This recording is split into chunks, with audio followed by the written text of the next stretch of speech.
Hello and welcome to Detroit Comics Party, episode 50-something. I'm Kevin, and this here... I am Mike. Hello, Mike. Thanks for being with us on Detroit Comics Party. It's my pleasure. There's nowhere I'd rather be. Me too. Once a week, as long as it doesn't go over an hour. Right, and there's no good taco deals. Right. So this will be our Detroit Comics Party Expo 2018 wrap-up and dissection. Mm-hmm. I think it was nice for most of the people who were there. Yeah. Yeah. Now that you've said it in those words, in that order, now I need to hear, like, what did you hear that was not nice? Because I only heard good things, and I was trying to convince myself that it went really well because the only bad things I heard were from my own negative self-talk imagination. I'm sorry I say everything with the question up talk at the end. That's just my natural state. I think it went good, I guess. I feel like there was less struggle, and that was very much appreciated by anyone I spoke to about it. Yeah, I think so too. I think also like our trauma level overall for the thing was better. So like we're already talking about it, and it's only about a month after it actually happened. It took me 6 months recovery for last time because it was like, it was going to war for real, and it wrung me out. Like I'll never be the same after the first one was so bad. Yeah. Yeah, I think it's okay though. It's improving. It's the level of everything is. I think it's easier for us. It's probably easier on everybody else because they don't have to, combat anything beyond their internal voices to be able to do the show. So I think that's a good thing. Yeah. But yeah, so I think we're good. I'm feeling okay. Do you want to do it again? Should we? Yes, we have to do it again. Time? We have to do it. And I was like, the Pittsburgh Zine Fair coming up is like the 9th one, I think. And it's like, those guys have juice and cred, and they're only 9. We're 9-year-olds. Right. But, like, okay, the first one was such value of difficulty, and the second one was such value of difficulty. I can do it 7 more times at most those levels and not die or kill self. Because now I'm, like, competitive with it. I can't not be competitive. Now it's like, Pittsburgh Zine Fair, I'm coming for you. We're going to do 9, and they'll, even if will they quit eventually, or will it be like Pittsburgh 50 and we're at 42 or whatever forever we'll be so the whole thing is that we have to sabotage other small press expos in order to get our numbers up. No, I don't want to be competitive like that, but I'm not going to be the one who quits first. I was just saying that today about something else. Good, yeah. I say that all the time.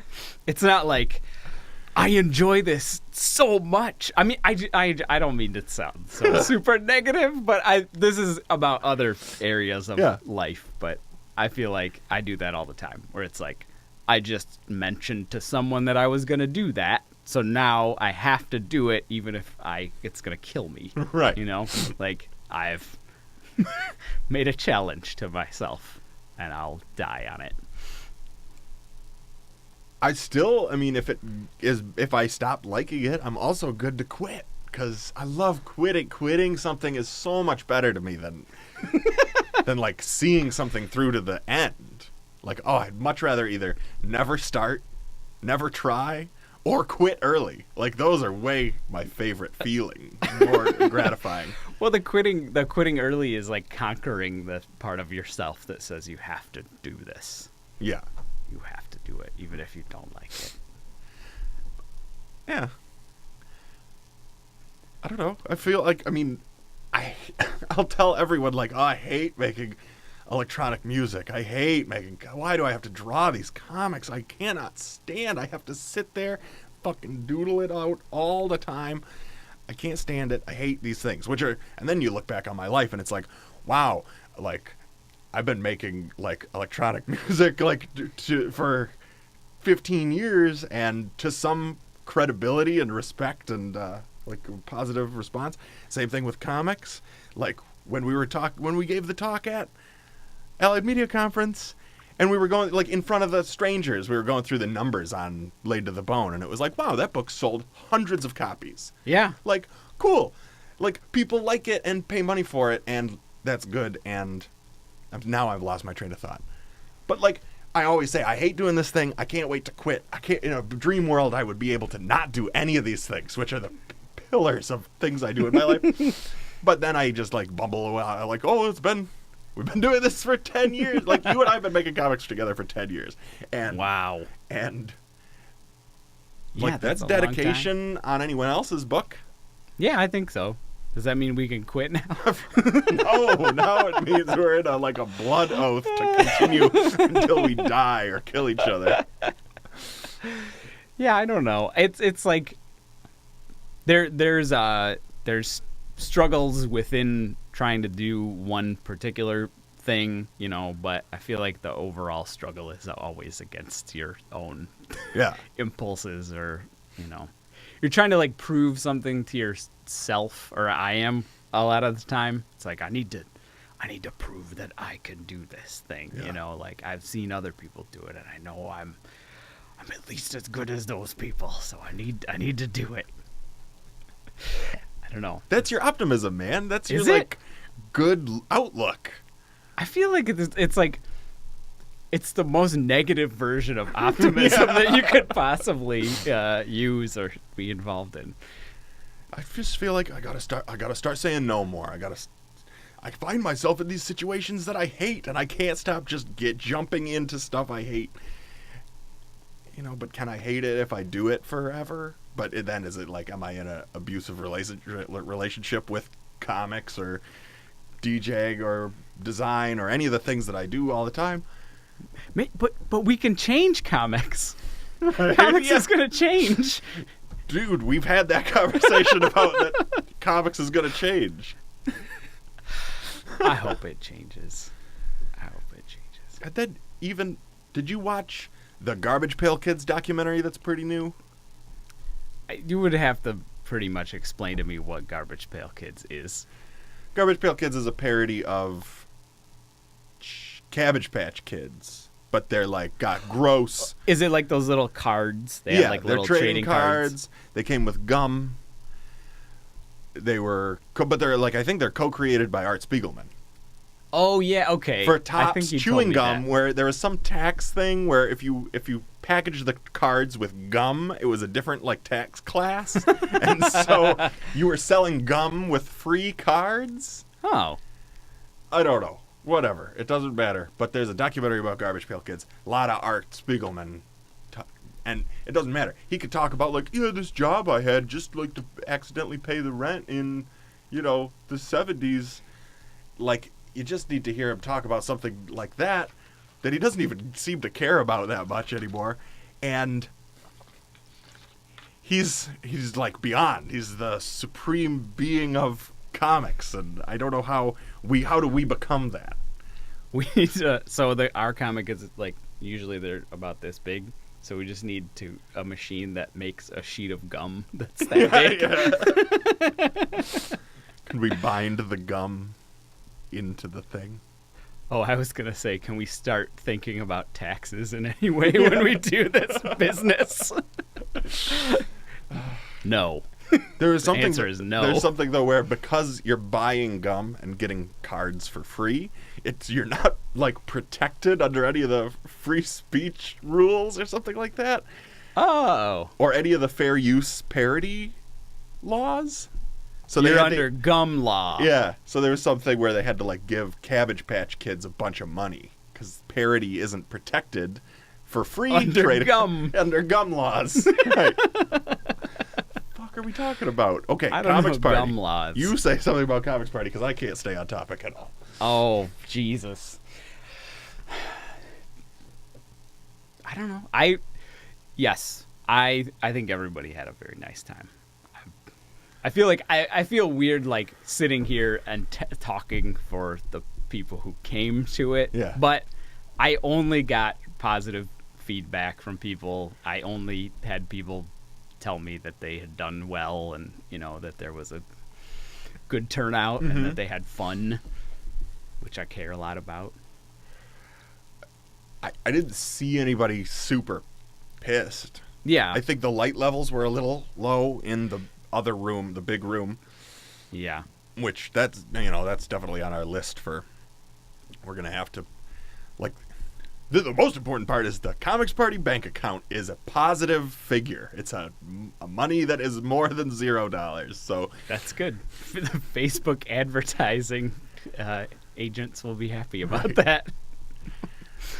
But that money will have to go, instead of being profit for us to do something fun with. Oh, no. No. It has to be for us to install lights in a stranger's venue. Yeah. I think this could also maybe next year, if we have another good year and there's some type of positive currency in the bank account, then maybe that's the point at which it can take a hard turn into being a cult, and we can get a house, start housing comics people in the city, and I don't know. I don't want to do anything nefarious necessarily, but No. I feel like that would be a cool goal to be able to like provide that space for people to come and stay, come and go as they wanted to, and make things, I didn't know if you were serious about that, because I thought we were kind of in a jokester mood when we were originally talking about I just that. keep thinking about. I don't know. Maybe it is still a joke, but I keep thinking about it. Like, if Comix Party, the business, owned real estate, that would be cool. And if we somehow, I was looking into, it's hard for a business to become a nonprofit, but a for-profit business can own a nonprofit corporation. Oh, right. So I'm sure there's something in there where... Now we're in tax talk mode. I'm trying to think. Welcome to tax talk. Tax talk. But that'd be cool. I would agree with that. And in a worst case scenario, we could live there. Yeah. Well, I don't know. After doing all this, I want to keep doing it. Yes. I'm happy with the outcome, and I hope everybody else had a good time too. I don't know what to say about it other than that. It's like every time it's built up to this huge thing, and then it's over, and then I don't know what to do after that. I got some pages drawn for handguns though. Awesome. I still gotta show. Big pages, not the thumbnails? They're big. Yeah, they're so big excited. pages. Yeah, they're gonna. I think the thumbnails at least allowed me to tell myself that it wasn't impossible to draw again. So I have kind of like an outline of what's gonna happen at least. Awesome. Do I need to write more for that, or is the unfinished script that's 3/4 done gonna be just the whole book? I feel like there's all the good stuff's already written, but there might have to be some little like interstitials to show that we've moved to another scene, or something like that, And like wherever I could, I just bridged those by just drawing something. But I think like there probably does have to be a little bit more written, or not a lot, but a little bit more written for those sections. Okay. So I'll do that. Okay. I don't know. I'll get with you. We'll Just look give at me it. 3 or 4 more years, man. Oh, no problem. Yeah. But no, How do you guys work? Oh, we bounce it back and forth. I give Kevin something. He comes back like 2 years later with like some thumbnails, and then he tells me I need to write a couple of like sentences, and then I get back to him, 8 to 9 months later. Well, but that means that it's properly fermented, and that is so important to me. Like the Catherine Stapleman book, how long has that been fermenting? Like 3 or 4 years now? It's gotta be at this point. Like, it's almost, I can see it. I can almost see like how it's gonna look, and it's gonna be just little more of a trifle than a slam down big thing. Mm-hmm. And same thing with poor Ariel Goslin's Southern Hospitality. Like, that went into fermentation mode when I was thinking like, oh, we're just gonna do it, it's almost ready to go, we'll do it. But now it's like, I feel it like growing, and I love that feeling. Like it's sat there long enough that it feels like it could become something, or like you could bridge the gap between having it be this like wonderful idea and turning it into like an object. Yeah. And it's mostly like, I need my anxiety about things to be right, because only then am I going to be able to sell it good. The anxiety has to be like it has to be lower or higher. I just have to be comfortable with its level. In the middle. Like the Ariel Goslin thing was hard to source the paper and hard to get the layout right, and weird because there was two sets of whole art. One version was like the original, and one version was like a scan, and like I had a hard time. I'm just fucking long talking. Had a hard time figuring it out, but now it's like ready, and I have a box. I have the paper. I have the plan. I know about what's going to happen, but it needs to be just right so I can like be in the right mind state to like integrate it into our pre-existing sales pitch. It was the same thing with quitting the one job, where I didn't feel the magical, intense hustle feeling until like I was out. But then it came back crashing down after my soul had been crushed for years. It came so hard and so fast. I got myself into another comfortable position within like 4 hours of leaving the other one. Because I like just judoed the whole universe into like serving me perfectly. So I don't know. Just because the anxiety was right. Oh, sorry. Just what am I saying? No, I don't know. Nighttime coffee is, I'm getting old. We're done with that. No, that makes sense to me, because it's like the anxiety is a motivator. It's like most of the time it's a negative motivator, but it's like anxiety exists. Like there's a evolutionary reason for anxiety, which is like, yeah, you should be fucking paying attention to whether or not there's tigers everywhere, and like the worryingest person was probably the longest living person of the entire group. So I feel like we're gonna survive, but we'll be like really like a lot of muscle knots and back stuff. Yeah. But yeah, I know what you mean. And I think like the fermenting process, that's almost always a part of like anything that I do, and I think a lot of stuff that you do, right?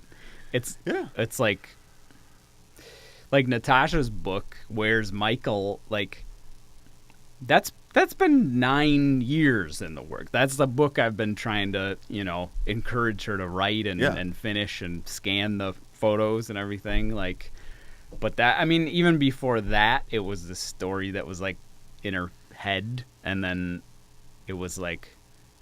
There was an idea that like, oh, it could be a book, like it should be a book, and then finally like it's time, like you have a week, right? Like finish this book, spit everywhere, and it came out perfectly. Like there's nothing. That's always the way that it happens. Is like it's not like.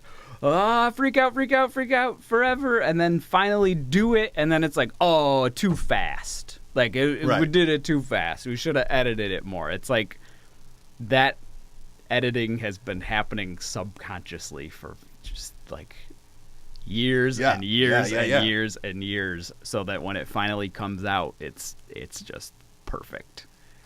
And I would say it was probably one of my favorite books at Comix Party because it was so uncomfortable. It was like, I couldn't name another book that like had as hard an impact, Like weird, I mean that in the best and most complimentary way. Like, yeah, I agree. I agree. It gives a feeling Yeah. of like I should put this away before someone sees me. But it's cracking the diary and Right. feeling like guilty and weird for reading it, you know. But if Comics Party exists for any reason, it's to show that most intense art area of art and culture. Like, Yeah, I think so too. Yeah, so I think like there's I don't know. I guess the like immediacy level. Maybe that's the hallmark of like the stuff that we go after. Because I always have a hard time putting a finger on it. Like what is it that you are really interested in comics for? Like what's that reason and you know what checkbox applies to like all the comics that you really like? And I think that's part of it. And there's different areas on that spectrum. Like it can be something that's very studied and everything and somebody who is doing it every day. But I think like that's maybe something to aspire to, in that like then the process of getting it out becomes maybe easier, so maybe it wouldn't have to stew for as long. But I don't know, maybe that's a necessary part. At least for me, I feel like it's a necessary part. It's to like sit on it and feel bad about it for a while, you know? I mean, I think so. And a lot of but the best stuff probably did ferment, but then also has, when it is finished, when you've got a product in your hand, feels like it could go either way. Like, I made it in one day and then now it's here. Where it should be, you know, have that loose, limber feeling to it. But that wasn't accidental. That was considered all the way. Which, I mean, the stuff that you and I work on together, I feel like absolutely has that, because your drawing style, I think my writing style and your drawing style feels like, oh yeah, they just must have done it in an afternoon. Yeah. And I don't mean that in a bad way either. No, I agree. I think that's always something I want to have, you know. And like I've thrown away tons of stuff that didn't have that feeling, you know, where it was just like there's thinking about something a lot, and then doing something based on your thinking and having it just come off as just, what the fuck are you talking about? Like it doesn't make any sense at all, or it's just very like bland and like on the nose. Yeah. And then there's like the fermenting it past the point of stinkiness into real ripeness and grossness, and that's when it feels real. I don't know. I just feel like I've had a lot of times where that happened, where it was like, oh, I think it's ready. Like, I think this thing is ready. I'm going to try to do it. And then it comes out and it's just like, no, this drawing is too detailed. Like, this has to go in the garbage. Like, this is terrible. Like, it's too, like, contrived or something, you know?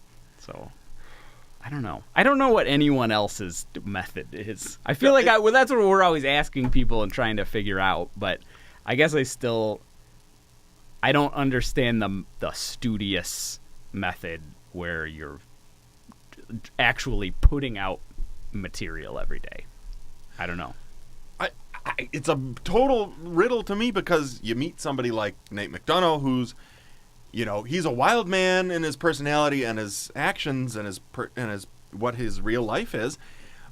But then he's like, you know, he can be hanging off a thing, swinging on a 40 and still drawing. But then you see him in another moment and he's like, just like church, like drawing, or even drawing something like shitty and boring, just endlessly drawing. But then you see him throw up stuff like the Blue Lives comics, where it's like, he does 100 panels a day. So mind-bending. Just the premise of it alone is mind-bending, and it's like, how do you make this product, or even his whole comics range, how do you make that product out of this? How does this fucking guy become these art pieces or these product range?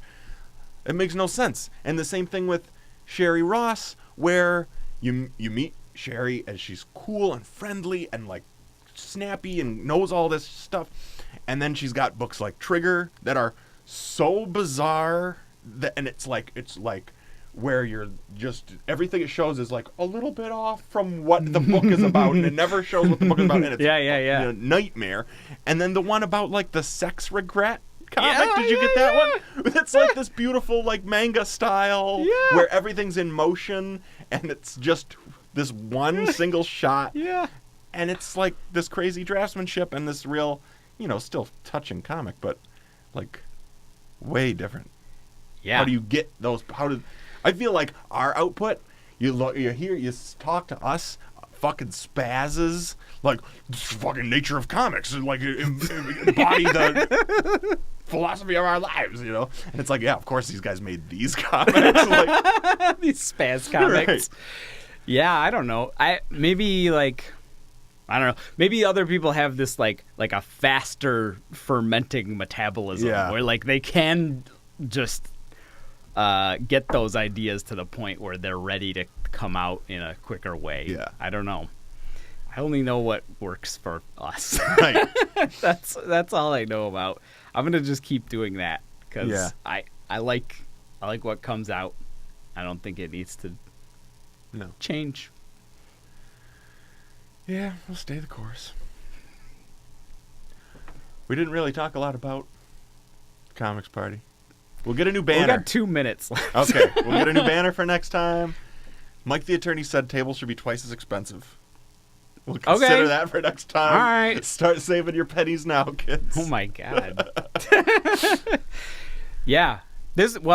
I will say, at least for the record, this one was less psychologically traumatic and 1,000 times more physically traumatic because I think I must have scratched my eyelid with bird shit or something. It's like right at the beginning of the day, and then I spent the following 2 weeks on like very serious antibiotics, like laying down in the dark with a face that was like exploded up like this with like lymph nodes that were just throbbing on the side of my head like a Akira man.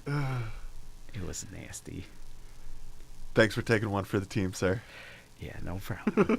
I remember when we both looked at the ground and said, who's going to stick this bird shit in their eye? I said, I'll do it. But, yeah. Let's switch the... What the... Well, it's over now. The camera won't switch anymore. Okay. Well, let's keep doing comics forever. Let's keep doing Comics Party forever. And agreed. Let's get all our friends to come over and say hi. Hopefully next week on Comics Party we'll have Blood World on if we can get a hold of them. I hope so. All right. Thanks for watching, guys. Bye-bye. Bye-bye. Bye-bye. Bye. Wait. How do you... What? Oh, bye. Bye. Bye. Bye. Bye. Bye. Bye.